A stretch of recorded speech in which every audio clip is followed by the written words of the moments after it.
Welcome to Podcast This Escape, the podcast where we talk about the escape room we escaped from in the previous episode of this podcast. Toby, Jeff, Alex, you did it. Congratulations. Yeah. Excellent. Successful. Yes.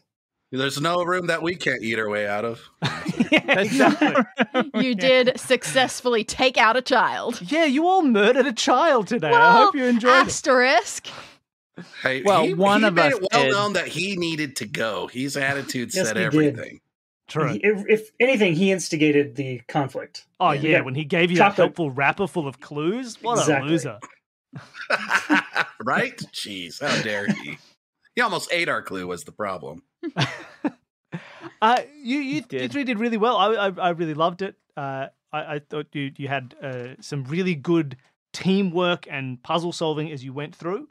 Is there any point during the room, like, did any of you have like a standout moment That you felt proud of yourself that you for. felt smart during that room? Jeff, did you have a good moment? Yeah, I had a couple. The cake thing was the one I liked the most. When I realized yes. that the wrapper with the clues corresponded with the cake tree and what kind of Excellent. cakes needed to go. Yeah, on which that was mushroom. that was a very good get for you. I really liked that. That felt good. That is an that was the one I interesting felt one. like I got on my own, which was Oh nice. yeah, and that is actually an interesting one because I did the playtest for this room a little while ago. This is true. And originally, that wasn't a puzzle. Effectively, I can tell you the note that I found from Anders. Mm. The note that I got from Yeah. Anders says, "Tall equals pound, small equals poppy seed, Etc. left equals tea, right equals cheese." And so it I was. see. So it wasn't actually there wasn't really There wasn't a puzzle there. and during the playtest, we thought we can fit some more actual puzzles in. Let's go back to that and let's turn it into a puzzle. Let's turn it into like a little wordplay thing rather than just an I love that. instruction. So I was very glad when you jumped on it. Worked exactly how we hoped. And Well, it's because tea was the most important one, I'm glad that was the one that had you sitting there for a while. Mm. Yeah, as Americans, tea's off our radar. We don't even know where to start or begin with that. It's Wait. true. So I we're have at a disadvantage. There's. Oh, well, okay. With the exception of Toby, who has tea upstairs but has never drink any of it. In his Well, whole we life. It's should've- passion tea. It's like Oh, I'm that just- sounds good. I'm On- joking. On I'm the just what we teasing should have you. done on the flyers, we should have changed it so it was like left equals have fun with these small bits of paper. We're like, it's a funfetti cake. Funfetti cake. Funfetti. That's it. Go and put the funfetti cake. Oh, Anyone would have guessed that. would have nailed that one. No, I thought it was good. Well, when I got the letter in the first place, we read them all. Mm. The last clue I knew was cheese immediately, but I had no idea where cheese fit into anything. Mm. And not even when we got to the cakes had I figured it out. I didn't even think of cheesecake because that's the most least cake-like cake. Am I right? Fair. Yeah, It's like a 100%. pie. Yeah. Well, what about ice cream cake? Because that's literally ice cream. Okay. That's just ice cream. That's true. That's something called a cake that you're right is not a cake Yeah. What about whatsoever. what about yellow cake uranium? Yeah, You're making super valid points. I can't disagree with any of them. None of you Those are went. weird cakes. None of you went to the branch of the tree that had the urinal cakes on them. I was very Oh surprised. my gosh, Oh. you're right. Oh if my they have God. any kind of We just- cake, they must. They must. There were We should've DVD checked the copies of the backside. movie Layer Cake starring Daniel Craig. There were copies of the Urinal song cake. Short Skirt, Long Jacket. Yeah, there was a whole. You could have got Prolonging the Magic, a great album. We really could have, couldn't we? That's a wonderful album. That's so That's funny. amazing. That's amazing. What about Well, yeah, that's why. Toby? Did you have a moment that you felt smart that you enjoyed from the room? Honestly, the cake. I don't want to take what Jeff had too, but No, go just for like it. figuring out the cakes was like my favorite puzzle. Mm. Especially finding out the tea cake. that Like was Definitely. good. That was good. I think that was my favorite because I just brainstormed every cake I could think of. And I don't know what's going to make it into the episode, but there were some weird cakes that I was throwing out there. Mm. That's true. I don't even remember most of them, but I think there was a Mountain Dew cake in there. There was a Pretty early Mountain on. Dew cake. So I think I liked that one a lot. Mm. I don't feel like I had a standout moment though. Like I think Alex and Jeff really carried me through this. Well, I think that's like a good epitome of how you played through the room. Is that often it would be like Jeff and Alice could say, "Oh, okay, well, I've come up with the crux of this one or where it's going to be. Mhm. And I don't know. I guess we got Toby. They can do it. They can figure it out. And so, like, being able to start, like, you were very good at picking up on once there was a topic. You were just like, great, let's get in, brainstorm, and you just were the perfect teammate for these types of games where you didn't allow yourself to think, oh well, I better just stop. And you thought, here's this, and it's an incredibly important part of all of these games. Yeah. Not only that, you wrapped it up. We would come with ideas and you'd put it all together. Exactly, yeah. Lay it out for us. You were very much on top of looking for the password, which was the main goal of this room the entire time. Keeping everybody on track. That's how you know Toby's the game master. Keeping people on track. Wait a minute, stop. It's absolutely true. It's what Toby does best in life and everything. You're so right. Thank you. Then that was my standout, like wrapping things up. That feels really good. And Alex, anything fun? Did you have a moment you most enjoyed from the room playing through?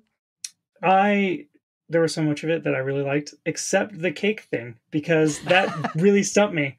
So I'm so glad that Jeff and Toby were here. That was really fun to fall back to my escape room roots and just say, good job, guys. So the tree stumped you, but ironically the stumps. The stumps, they were not too tricky. No. But I liked getting the connect the dots thing. I thought that was fun. That was nice. And what it was tricky is that I didn't feel like it was right at first. There was we had to talk about it. Yeah. Because it didn't seem like the right answer, but then, we all had to converge on it. I like that it wasn't so much, how do we solve it? We clearly got the thing like that was supposed to be done, but we had to decide, is this even valuable? And that was kind of cool. Like it was hard on this end to have you immediately look at the fruits where we kind of came back to it and be like, oh, look at these, dum dum dum, they make an N, which it's meant to look like an N that we later learn has to flip. And then it was like, I think it's an X. No, it might be an H or no, maybe no. Hold on with that N idea, Alex. We've got to think this through. I think it could be like a little W wearing a hat. No, it was an N. He was right. This is exactly what it's like to talk to me every day. Like, oh, it's this. And then like 12 other things come out. Oh, that can't be right. It's like this or that or this or whatever. Like little fireworks going off in my brain that say, it could be this other thing. And yeah, I saw it and I thought I didn't draw it out. And that's why I didn't have confidence in it. Because I guessed because I saw the little, I don't know, imagery you were the only there. one that was right of the three of us. But, well, we all had to draw it out. That's what I'm saying. Then I was like, oh, no, I surely got I had that the wrong fruit. So we were making the wrong you're going to the wrong we were making, that's right. That's why you had it right and we didn't. That's my failure moment. Well, hey, there were a lot of confusing fruits on there. But the main ones we could clearly identify. Right. The important ones. True. We should have, but I didn't. I failed to. I also failed. Straight up failed. The grapes vanished from my ignored the best looking grapes that looked like grapes I've ever seen. They were very clearly I ignored them. So that's just me. But I do have a question. Like, there was that one fruit that we sort of talked about, and I don't remember what it was called. The red one with the green hands. The rambutan. Rambutan. What is that? Good question. It's like I've seen it on MasterChef. It's Southeast Asian fruit. Quite frankly, I just basically, for this, at some point, I just started Googling what are some really fruits that have very recognizable appearances that I could draw that aren't just going to be another green circle. They're very light. Circle. Yep. There's a lime, then there's like a green apple, right? Yeah. Then there's like a cantaloupe that's kind of a green just banana. Represent every color of apple. Man, I considered rock melon / cantaloupe, and I just went, no, I don't even know what color to call that. Also, can we take a rock poll? melon? Do you call it No, cantaloupe? Americans don't call them rock melons. They call them cantaloupe. They're cantaloupes. Yeah, cantaloupes. Yeah, we have heard that before. We have a big. This is a Sydney-Melbourne divide on our language. Sydney people call them rock melons. Billy's family is all from Melbourne, so they call them cantaloupes, and they're wrong. Well, you're all wrong. I'm into rock melon. Me too. I love that. It looks way more like a rock melon than whatever a cantaloupe is supposed to be. I've always thought that. Yeah. I'm into that. All right. And it doesn't matter because they're disgusting.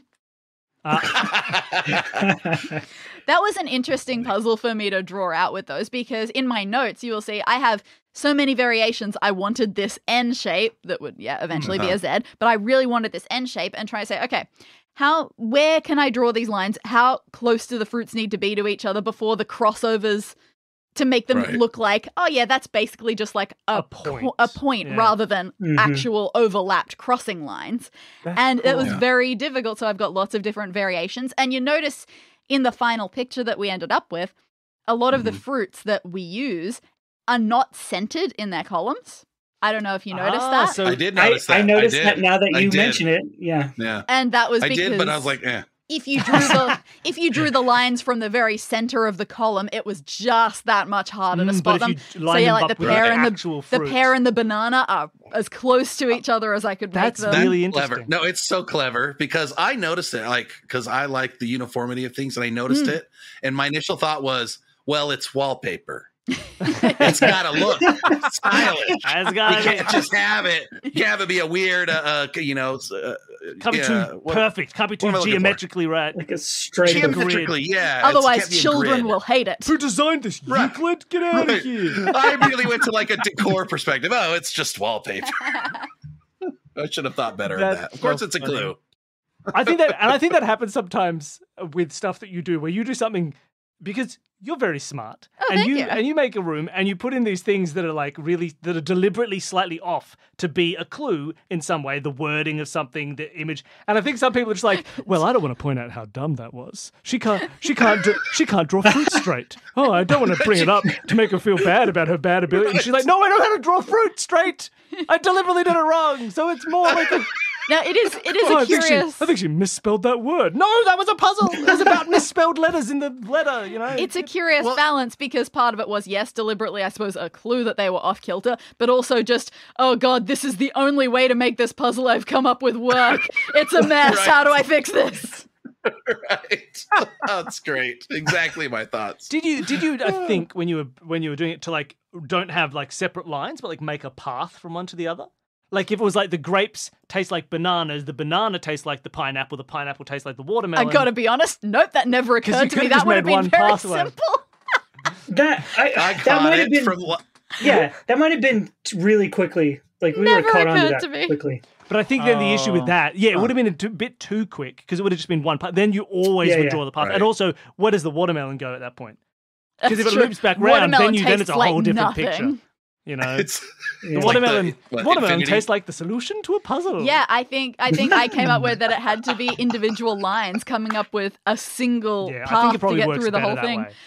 I never thought of it, even a little bit. Oops. You know, I really liked the way you lined them up too in those lanes, because that threw me off for a while too. Same. Because it was exactly like the combination lock. I mean, I got stuck on that for a long time. It's an interesting room because ideally in an escape room, you don't want a whole bunch of 3-digit locks everywhere. You don't want the same things. You don't want numbers coming up coincidentally. But this room just somehow was built around the concept of 4, and trying to do that while making them 4 corners, 4 mushrooms, 4 boat letter clues, 4 everything. It is 4. And trying to make them not 4 of us. To still feel like they weren't too interrelated and like everything could have been a clue for another thing. Trying to make it clear enough where the distinctions happened. JD just wasn't very helpful. It was funny. He was here. He was in the background. Yeah, he was in the background. Been on the call the whole time. I had to cut everything that he said. It was real racist stuff. I just couldn't get it onto the final cut. Just constant bigotry. I just had to cut the whole bit. So the listeners wouldn't have heard him at home. He wasn't on the episode. I feel like in the previous episode 1 of a show that did that. In the previous episode of this season, in the candy shop, I feel like there was some elements of there are 3s all over the place as well. So the next room, everything will be groups of 5. 5. Saying. Who knows? Oh, I'm loving that concept. But that's cool. But then you gotta throw them off. You know, they think they're in the concept. I'm so sorry. I think the next room is all 3s again. Ah, damn. Yeah. Oh, there you go. Well, I think the 3 of you did really well. I play tested this, and I think mostly it was the same. I can't think what else changed. Like the wall stuff was all the same. the T, the horizontal line, the last, or the puzzle. My with the- one other thing that was just a subtle change, and in the end, didn't need to be there based on the order that you did things in, but originally it was just if you get a single one of the mushroom cake pairs right, it will fill up with the substance. But that would mean that there was, once you'd done T as the didn't only need actual to do the important one, there's others. no impetus to solve the others, but obviously we want to solve all the puzzles, so you have to get all True. of them. Yeah, that's That's fair. true. That is fair. I like And then that. you just I get liked all it the too. cheese and money you want as prizes. Yeah. It's very Owl and the Pussycat. Well, after you get enough pounds, though, you just can't walk anymore, so you don't get to finish the tour. It's one way to That's lose, true. I guess. Yeah, just gradually Agreed. over the course of the day, you start clinking more and more in your pockets. People start noticing. Yeah, Yeah. right. And it was a communication error. They weren't normal sized coins with a value of £1. They were American silver dollars, but they all weighed £1 each. So a Oh lot my of gosh. you can't take too many. Really dense that's a coins. Big, dense coins. Made of yellow cake uranium. Oh, great. They kill you slowly, too. That's wonderful. Yeah, I had lots of fun with this room when I played it as well. And I feel like we generally like keyed into things quickly. I found that horizontal line really early because I went straight. I went yes. early to the boat. I went straight into the seats to look around the boat. Go, can I find if there's any clues on this boat?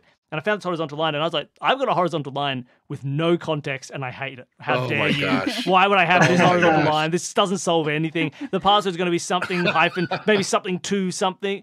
And so it wasn't Oh, until the end where I had to no. reassess it. I think I had a similar thing. I was like, well, now I've got this F, and I've got this N, which could be a Z if it's the same orientation as the F. And I just didn't think about the line. And so Dan's like, well, what do you have? Oh, my God, I'm an idiot. But what helped me is I drew them all out on my page. So when I turned, and I'd already done the N before I found the F. Oh. So by the time I found the Nice. F, I was like, oh, look, if I turn this, it's an F. Oh, and that's a Z. Like I could see them both on the same You're like, oh, page yeah, when I there. turned it. Right. Like, oh, there it is. I've got them both. That's so smart. I love that. But it is an interesting thing with the way you collect clues. Like you found that F, and you immediately went, "Oh, that's an F that it's on its side," and then all Right. your brain remembered afterwards is like, "That is an F. I've solved it to F, not F on Yes. its side, just F." Yeah. And so later on, when you found the other letters that were also on their side, it had to be a reminder of like, let's go back in time. Let's try and remember the F. What was it actually? Right. It was a lazy F. It was an F Right. lying on its. And so that was the key. And it's interesting the way when you're doing these rooms, that's like the biggest thing to fight with is like, what have I ingrained in my memory, but what did I actually get I mean, given? human brains are always fighting against you. They're always filtering information that it thinks is important to you. That's So good. Yeah, and I think the similar thing happens with the map being the key to that final puzzle. Is like we have a map, but what do we know about the map? It is there was something in the top right, there was something in the bottom right, there was something in the bottom left, there was something in the top Yes. left. That was what I Yep. have. I was going to say there was a moment, Alex, when you were like, "Whoa, we've got this many images. I've got this image, this image, this image. Let's look at them." And my clue I was formulating in my head was you actually have another image that we didn't provide to you. Right? You've all That got we all another drew. image on hand that Yeah. we Yeah. did not provide. That's We true. drew it. Right. And it's like you have Right. one more image. You drew the image with the corners with the things. And so, yeah, it's an interesting one to get because once you've drawn it out, when you're drawing it, you're thinking, that's top right. Let's put a thing in there. Oh, now I'll do the bottom right. But then as soon as you've done it, it all molds back to that's the room. It doesn't have corners anymore. It's just stuff in a room and trying to Yes. remember that That's moment exactly and go right. back and re-understand like what it is, what the environment you're in. You know? Yeah, even my map became eventually just a list of notes. I stopped looking at it as a drawing Yeah. and just we got these many clues, and I was like, oh no, what are we gonna do? Yeah. I had to draw so many pictures. Yay! I couldn't I do love it. words. No, so I was gonna say, yeah, the whole point of the solving the puzzles is like trying to hone in on the important information. So it's a natural tendency to just like ignore what you think is not going to be needed, and so it's that is good. Like at the beginning, like when you're trying to solve these things, you have to do that. But then when you get to the end, you're like, oh, maybe I pruned this a little too much, and I need to go back and figure out what I've dropped along For the way. sure. And so it fights against you, I think, maybe at the end when you're like, okay, there's one puzzle left. What do we got? Yeah. I reckon the other element you could like play with that with this room if we had like imagine if like right near the end you had to do a puzzle that involved something to do with trees. I think there could be a tendency to forget that your cake dispenser has been a tree the whole time. You know, it's Yeah, like I did. it's a cake dispenser. It's like no, that's been a tall tree the whole time. If you could climb up the tree and get to, you know, like if we started linking clues to trees, I think there could be a tendency to forget that that's where the cakes were coming from. Interesting. You know, it's that kind of a, you know, if like even then, right, it was the cave and the fire and the cave and the fire, and to remember, oh, they were burning vegetables. There were vegetables in that scene. Like that was what was going on. Is one of those things that can get lost. And we talk about that a bit with this, like that in an audio escape room, that is the equivalent of, like these are the equivalent of searching in a real escape room. It's like search failure. It is, did you look under that? Did you, hey, I know you saw the chest of drawers, but did you reach under every drawer? And obviously we can't do that because you just say, I reach under every drawer. Like you don't need to describe that. So the version is all the little words hidden everywhere in the descriptions, all the little bits of, wait, did you remember those, the top corner, bottom corner, that kind of stuff that was in, and finding those and be like, oh, I've searched the description to find all these little bits of information that were hidden, is like, that's the equivalent in an audio medium. And it's nice. It's a fun way to still get that same feeling. It was fun. That's a It works really well. Yeah. So, Toby, as the resident guest who has done an escape room before, what's the feeling like of one of these rooms compared to a physical room? Oh, I loved that I didn't have to exert any energy. And I still felt like I was solving puzzles. Like I loved the puzzles. It used the same brain. Because it's my brain. But like the same. You know what I'm saying? Yeah, it's the same Absolutely. pathways. Pathways. Yeah. It feels that way. Do you now, as a from a tabletop role playing perspective, when you're running games as game master, and the same might be true as when you're playing or running your own games, Jeff and Alex, like, what is your opinion on generally on like when a puzzle appears in a tabletop role playing game? Do you like using puzzles in campaigns? Do they feel silly? Like, what's your thought? I love them personally. I like physical objects when I run my games for people to cling on to. That includes anything from pictures like you presented with us on our trip or on our room, and then as well as solving puzzles. There's been a few instances where I've had them in my game and Toby in his. And those are my favorite things to do. I love them. And doing this felt like that on steroids. Like it was a treasure chest full of fun puzzles to do to solve one big room. The minute we were done, I'm like, this needs to be in more role-playing games. This is the stuff of that legends become made. It's fun. That's awesome because for me, the idea of doing it in a normal tabletop RPG is very daunting because a lot of TTRPGs are breaking stuff, not even just physically, but breaking things down. You got a murder mystery? That's okay. I've got Zone of Truth. Things like that. I was connecting with Ander on an emotional level already. I was invested into this room. I was like you too. can't I wanted even more imagine. Ander. I wanted every wrong answer that we put on cake, enemy spawn. Fight the enemies off. We'll continue our puzzle after that. I see 5 to 6 sessions out of just this room alone. Oh, sweet. Just from that. It was really cool. I thought it was really well done. Steal as much of it as you want. Well, I need to That's I've amazing. got a mushroom and I need to put a goblin warrior cake on. I hope it doesn't spawn a bunch of goblins. Oh no! Tiny warriors! goblins come out. Exactly right. Goblin swarm. I like puzzles in role-playing games, but I think it's different because putting a puzzle in a role-playing game, often there's 2 types. The puzzle like these is no longer about the characters; it's about the players. Yes. Definitely so it shifts hard. That's the true. focus. That's true. But then there's puzzles where if you roll a natural 20, you just solve the puzzle. Like your character solves the Yeah. That's puzzle. exactly why it's so hard. And it's tough. Yeah, Right. And it's Those are the harder 2. because there's like That is. there's an expectation. Like when you do an escape room, you want to engage with puzzles. You want to engage with the world as presented and solve the little puzzle. But I feel often in tabletop role-playing games, there's such a push to be like, oh, I don't need to engage with this. I'm going to find a cool way to sidestep the issue. You know, it's like there's a barred door, and behind it, there's an enemy, and once you break the door open, like they're going to fight you, and you're going to get into a fight. And like I know this from experience, like game mastering games for you, Toby. So often it is this feeling like here is a conflict that should happen, and it's okay. How do we use anything on hand to subvert this situation, right? Like if the situation is you're in a race, how often if you're playing a tabletop role-playing game and the setup is like, this is a race and you have to beat them in a race, is not the first instinct to find out, well, how can I make sure this race is rigged and can't be lost? Or how do I avoid the race? How do I poison them beforehand so they don't come to the race and I automatically win by forfeit? That's always the first feeling. You want to defy all those rules to not work in that framework, to be like, I don't have to do that. Surely I could avoid this whole issue and solve it this way. And I think that tendency goes so against, and it's not a bad tendency, it's fun, right? That's, as a game master, that's kind of what you want. You want people to be like, what creative, weird thing can you do that means instead of doing this dungeon, you just realize like, wait, don't we have a key that gets us to the end of the dungeon magically? Oh, damn, I gave you a teleporting key last episode. Yeah, you do. Oh, okay, cool. You can just skip that. Like, that's what people want to do. And so I think then being like, now you have constraints again, right? Now you can't just take Anders and throw him in the water and then kick the pipe so it turns on or break the, like, no, you have to stop and engage. And it's so hard to get people to change and be on that wavelength if they don't want to. And if they don't want to, like, they shouldn't be on that wavelength. So it's an interesting thing. Like, we can do really intense puzzles here because you have done this game with the understanding of you're here to do some intense puzzles. You're here to do some puzzles. Yeah, this is exactly why I haven't tried making a real proper RPG campaign out of any of these scenarios and puzzles this intense. We just stick to our own little RPG format here, where it is very rigid. We got rules. It's an RPG game about puzzles. A DM who says no a lot.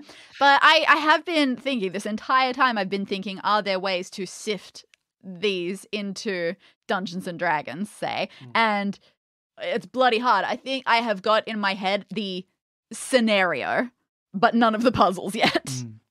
That makes sense.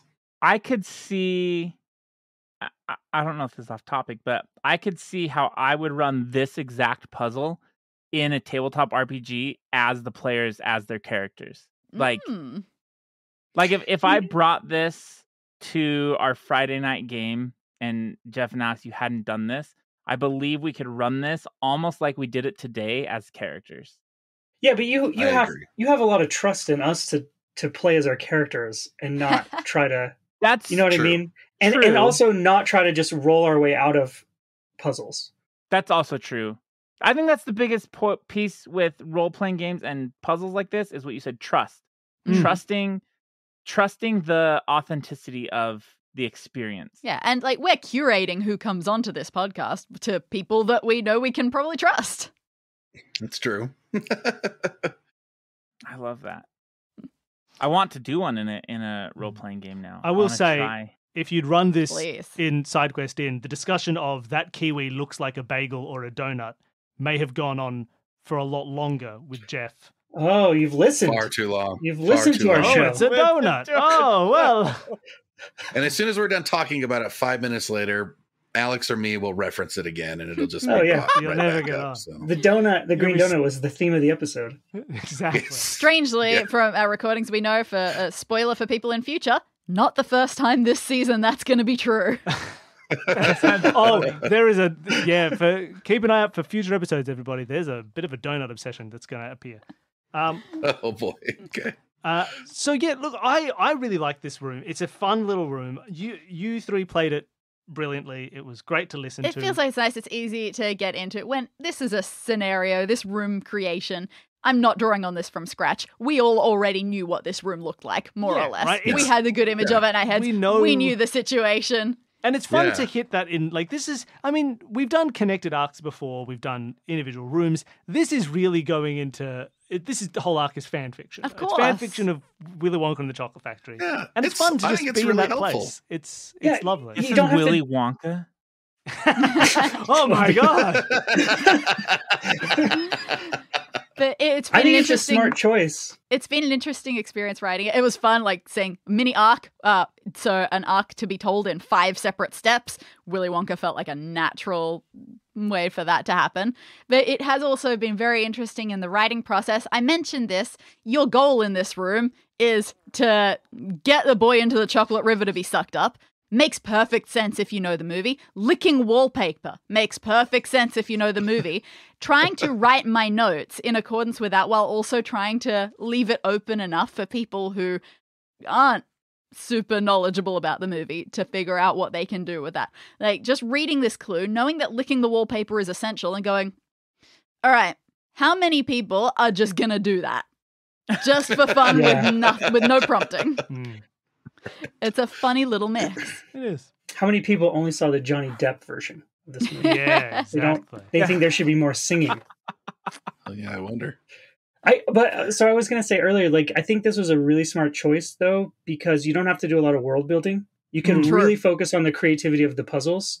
So if you like have people come on with that assumption that they do know something about it, you can get right into like, here are the things you need to solve. And that was really cool. That's cool. Like, I didn't have to worry or try to picture things. Yeah, but I think in general that's like a sort of tool that escape rooms use a lot, right? There's a reason that so many escape rooms are like, escape this prison cell. Because it's like, hey, you've all seen a movie where someone does a prison escape, or you know or if you're in a prison, you know that what you want to do is escape. Like, we can work on these tropes. Like, we can have like a little detective's office scenario. We can have a Sherlock Holmes escape room. We can have an ancient pyramid escape room, because you've all seen something. And especially prison cell is a big one like that, because it's not just the scenario and your goal. It is also, oh, there's a toilet in my prison cell. Great, I know that something's hidden there. Something like, there's a Bible on the shelf. That's got a flask in it. And so I think it's nice to work on those. And Danny, we've talked about this a lot on this show, but like Danny has a principle of designing when there's a room, it is you pick the room that you're in, that the whole escape room setting is. The next step is come up with everything that you would expect to be in that room. What has to be there first. And then you add puzzles. And so that's what I did. I tried to picture the edible room from the 70s Willy Wonka, and the big thing that for some reason stands out to me is there's a tree and he hits it and stuff and candy flies out of the tree. So I went, okay, there's a tree. Yeah. It doesn't matter what else, there's definitely a tree. Classic thing of them scooping cream out of a mushroom. Out of a mushroom. Yeah. There's the chocolate river. He does drink tea. And then he bites out of that, and he bites the teeth. Absolutely. The one thing that the two things I didn't include, really long, fruity, gelatinous straps of something, and like bouncing candy balls. Yeah. I didn't know what to do with those. Some of it in that movie didn't look edible. It was obviously plastic and rubber. That's the problem with old movies. If you had asked what any of the other children were doing, my default answer is that they're eating the mint-flavored grass. Yeah, they're just like cows or goats. Also, I love the idea of it being mint-flavored grass, because he literally just planted mint. Just went, don't worry about it. Just plant an actual mint. What are they going to do? A magical candy. That's awesome. Wonderful. Well, look, that was great. It was lovely to have you on. It was heaps of fun. We could probably wrap this Jeff, up as an Alex, episode. going to go out, stake out all the real-world escape rooms now? Yeah, you're going to go do a bunch of real escape rooms now? Just prove your worth? Yeah, I wouldn't have a problem with that. It'd be fun. I thought of a story real quick. Can I tell it? It's really fast. Of course. We bought an escape room pass for our whole podcast group, and then COVID happened, and we could never go. Oh, no. Yeah, it's exactly what happened. I rember that. Oh, my God. Didn't know that. We were excited. 2 years ago. You were invited, Alex. That's I'm sure I was. I don't remember. That was longer than yesterday. You were going to go. I remember. Yeah, I just thought about that. Crazy.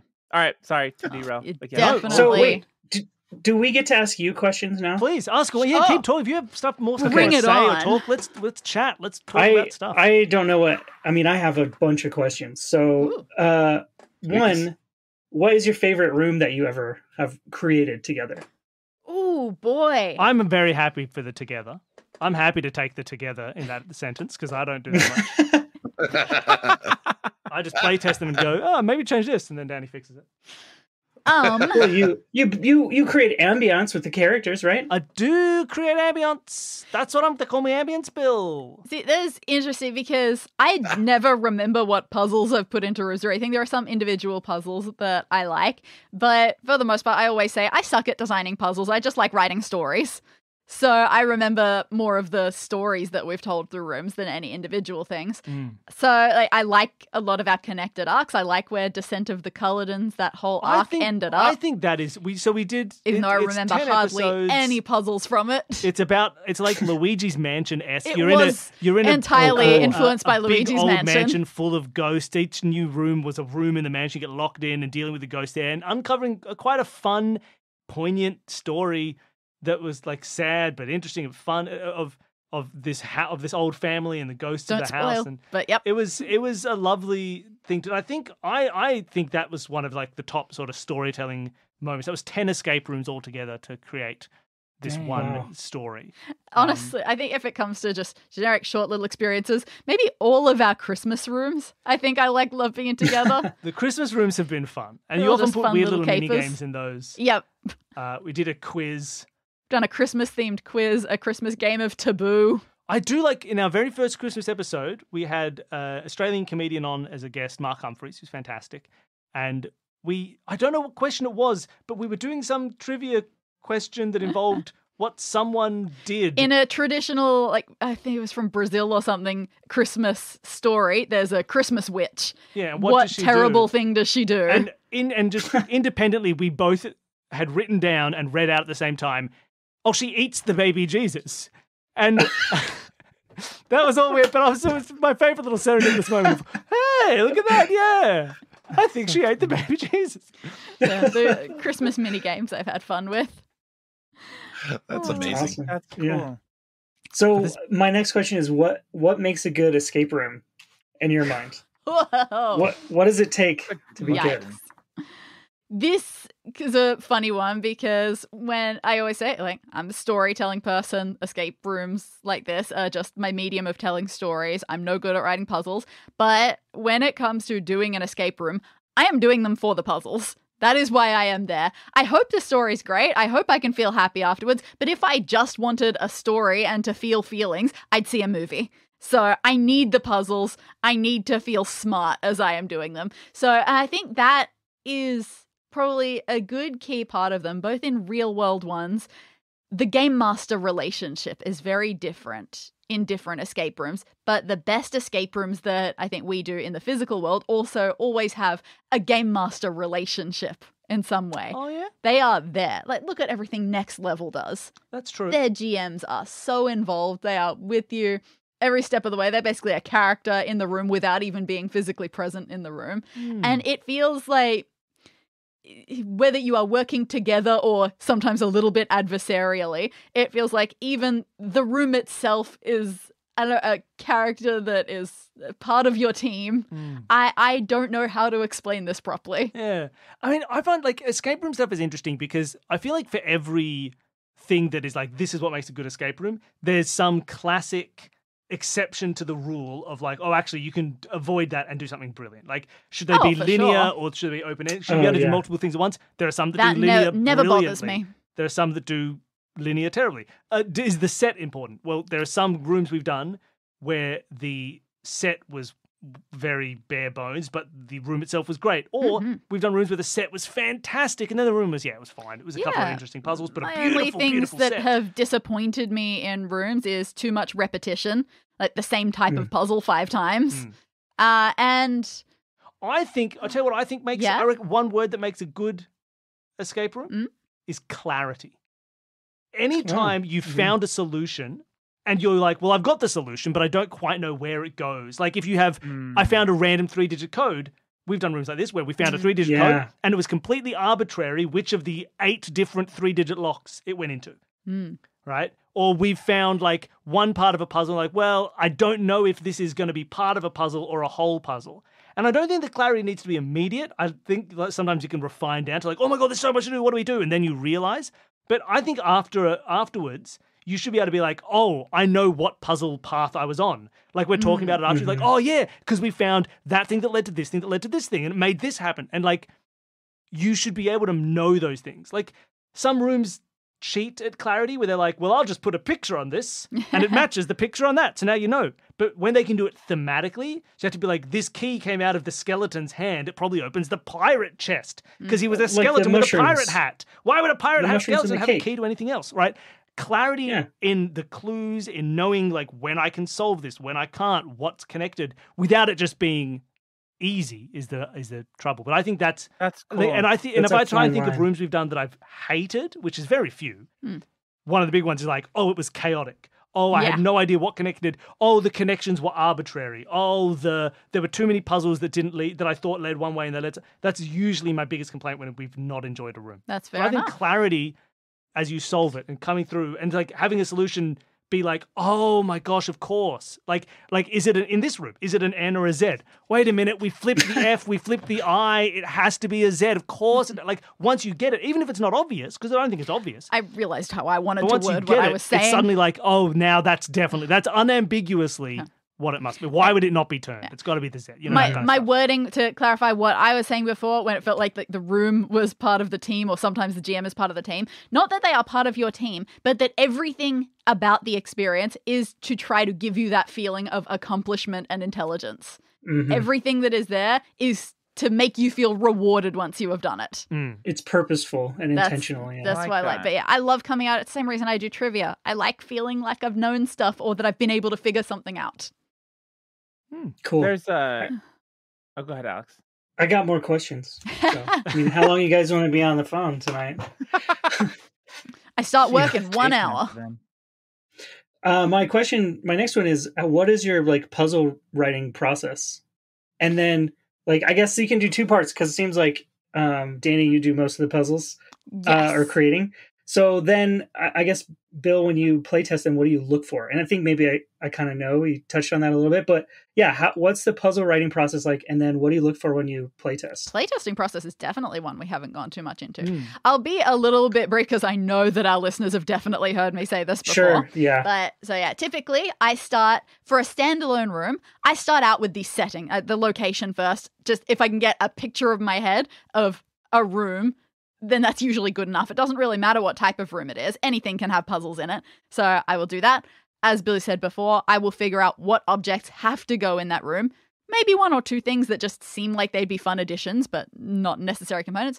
Then I just list out all of those things and I start drawing arrows between the words and say, oh, cool. What feels like a good final goal? What is the story of this room?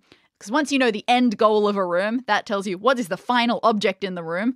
Then you start working backwards of, okay, why can you not just go straight to that objective? What is blocking your way? And then you start getting a feel for what objects in the room feel like they'd be good for hinting, feel like they'd be good for locking something away, all of that sort of thing. And they just start to build from there. But the actual puzzles, as I call them, for instance, like that tree stump that we just had where it spelled out last two same was to do with the fires, that would be one of the last things that I would ever create for a room. Okay, cool. That's So cool. the actual puzzles, dead last. I think playtest wise, I think the key is obviously you test to see if anything can be broken, right? Like, can I solve this puzzle without all those elements? Like, for example, in this one, there's one that I think you could skip if you needed to, but but it's the easiest to skip, which is the I. I think if you have an F and Z, if you figured out it was a Z and an F, and you'd be like, well, okay, I have to double up one of them. There's nothing that starts with Z and ends with double F. What starts with F and ends with double Z? Fuzz. Fizz, fuzz. I could try a few of those and just, right? I think you could probably do without the I. Theoretically, But yeah. I think also getting the I was the least interesting, right? It's just you find a piece of paper that has an I on it, but it's sideways, right? So like, What if you didn't have to solve a puzzle for that? But if you did it without the F or the Z, that'd be hard. Wild. Maybe you could go That would I, be Z, Z crazy. to end, but that's a bit rough. And at that point, there's enough. You'd be like, is it fuzz? Is it buzz? Is it? You'd be like, well, no, let's keep looking. And you don't even know if it's a Z or an N by that point because the I, like the F is really important in helping you get the orientation. So flipping it to an I and an N would be not, like when we talk about clarity, that would not be it clear. wouldn't A be horizontal clear. line and an N, it would not be clear to be like, well, we must have to make that an I and a Z. You wouldn't really think it through. But the F is very clearly nothing when it's on its side and something when it's vertical. So like that's, so you can't really do it without the F and you can't do that. So finding holes like that where you can break it is, get out of here, dog, is an important part of it. Finding that the flow makes some kind of sense in terms of like, often it'll try to be like, I'm just going to achieve my goal. Like my goal is to turn the pipe on. That's all I know. That's the first step. Let's see if I can just win the game. And then being thwarted and looking around. Yeah, sometimes in my rooms, I have the puzzle order in mind. I know what people need to get, but intuitively, when Billy playtests, we realize people aren't going to look at those things until the very end. And sometimes that's okay. And sometimes that feels like they're just meandering and that won't feel as fun for them. So just adjusting the layout of the room a little bit, maybe to put things in more glowing, shiny places that they're willing to look at. And then sooner. there's also stuff like you can feel more when you play it where there's an absence of a puzzle. Like that first wrapper that just had the answers, I was like, that feels too like I'm not doing anything. That feels like I'm taking an extra step that isn't adding anything to the experience. Like, why didn't you just write these? You could have just written it on the mushroom, right? Which I feel like happens a lot more in physical escape rooms, that is an acceptable thing to happen. Yeah, because in a physical escape room, the finding of it was a big process. Still, it feels like you're doing something because you're physically doing it. I'm moving over here and I'm moving back. But in an escape room, you can travel 1,000 kilometers in one of these in a second if you just say, "Okay, now I travel 1,000 kilometers." Like, great, done. Next. So it's not interesting. So it doesn't feel like an actual step. So finding you just where start a those things stopwatch. We'll continue in 10 minutes after you've traveled. Yeah, exactly. We'll see how long that takes. Oh my god. But yeah, so it is. A lot of the time, it's also him testing out my wording in my notes. I try to keep things relatively word for word to see if I accidentally say something that's distracting or misleading or too easy, too hard as far as hinting goes. And then there's little stuff like in the notes originally for the boat code, it's a 4-letter code. And we didn't go into, and this is if we playtested a lot, like if this was being released as a game straight away to the general public for $50, then we didn't we'd do more playtesting to see exactly how hands-off we can be with it, right? But we controlled the experience for this. But something like, I don't think it is canonically a combination lock of letters that turn like that. Right? No, that's true. Nothing in the notes that says that. It's just, you need 4 letters. And we didn't really think about the input method. But as soon as you did, you then got caught up on, like, it's something that playtest-wise, they're like, oh, we wouldn't say that, right? Because combination wheels of things looks like the fruit wall. It just has the feeling, as you noted. And so you think, like, if that had happened during the playtest, we would have been like, oh, you definitely can't describe it that way. Because that's unintentionally misleading. It's unintentionally, like, that is a loss of clarity. Like, why does this look like that? And it turns out to be nothing. Like, because it was on the fly, stuff like that is where you can add unclear moments. So, like, you'd probably want to be like, trying if we to were going to minimize rewrite those. now, you'd be like, oh, it's a keypad. You can just type in 4 letters because nothing else looks like a keypad. Yeah, that makes sense. So you don't try to put in like red herrings and stuff, or you try to be very careful with that? People make up their own red herrings enough Like I did. unintentionally. Perfect example of that. Yeah. You do. And also, It's things like if this room hadn't all been based around 4s and there were just a couple of things that happened to be 4-ish, that is a red herring, and I did put it in there. It was just an accident, and the 4s my are bad. probably too many 4s in this room. Hey. If we were doing another, like, I didn't really notice on my playthrough, but that's because I think I'd found the N before I found the other 4 stuff, so I didn't think about the 4 columns of fruits. Maybe, I'm not sure. I feel like you did notice a little bit, but yeah. So, and you'd never have to intentionally put red herrings in. And red herrings are such a tough one because Yeah. to get a red herring that doesn't end up making the player go, oh, okay, thanks, right, that was great, that was fun. Quite frankly, what I typically notice when we have guest GMs come on, some of them do put red herrings in, but generally not that sort of red herring. They physically put a red herring in the room, like, oh, you see a picture of a red fish on that, and that is just the signaling of, okay, cool, we don't need to be paying attention to that thing in the room. It's a tongue-in-cheek way to say, oh, don't worry about it. Exactly. Right? You know? Exactly. Yeah. Good podcast code. Yeah. But yeah, because it is hard, right? Because red herrings is such an interesting thing that people like to have them, but I feel like they're more fun for the designer than they are for the player. It's more fun for the designer. It's like, haha, gotcha. And I don't know how often it's appreciated as a player to be like, well, what am I wasting my time for? See, this is the How dare thing. you? When I say that I like out of an escape room to feel like everything and everyone is there to help push me to feel smart and good about myself. And a red herring is the opposite of that. That's to make me feel like an idiot. Yeah, I think you touched on something that Toby and Jeff and I have talked about a lot. When you're a GM in a game, you have a hard role because you have to put all of the bad guys in front of characters, but you still have to root for the characters. Yeah. So you're constantly losing. Some GMs it is a losing role.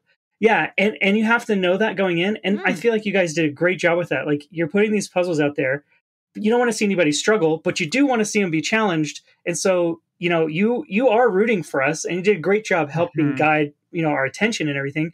But that's hard to do. It is, like you said, like some GMs don't do that. It's difficult. I agree. You see those horror story things online where it's the GM just hates the players and was trying to win, and that's weird. Yes. But Mhm. That's it's super weird. But it is the exact same thing that happens in the puzzling world. If a GM wants to beat his players, Oh, that's really easy. or wants to beat their players, they they always can. Yeah, You can always beat your player. You just go, here's 1,000 big black dragons, you're dead, right? Like it is impossibly easy and to beat. in an escape room, all right, you've got to do these insane things, and also we just haven't given you one of the Yeah. clues that would make it doable. Like people talk about Have that, a lot, fun. like how to make puzzles difficult or how to make them really hard as an escape room designer. It's the easiest thing in the world. You just make them bad. You make a really bad puzzle, it's incredibly hard. Exactly Like, right.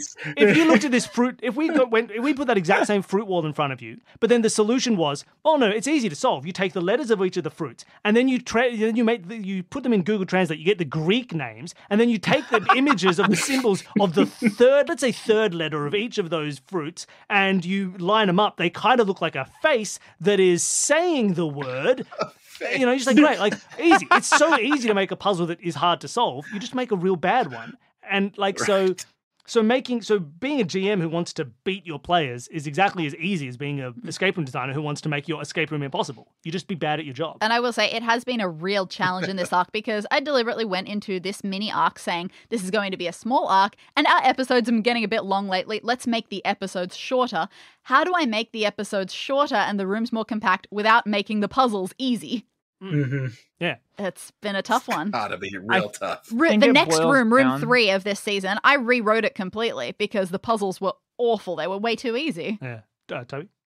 I think it boils down to trust again. Like, Mm. we trusted that you put together a solvable escape room Oh yeah. and that you were there for us if we needed you. Like, Mm. like that trust, it's like a unspoken trust of like, we're sure. going to Yeah. commit ourselves to this room and know that you're not going to leave us dangling over a ledge in frustration. Like, Yeah. it's the and same thing as a GM, that moment. absolutely. And we have this a little bit. We often have guest game masters on.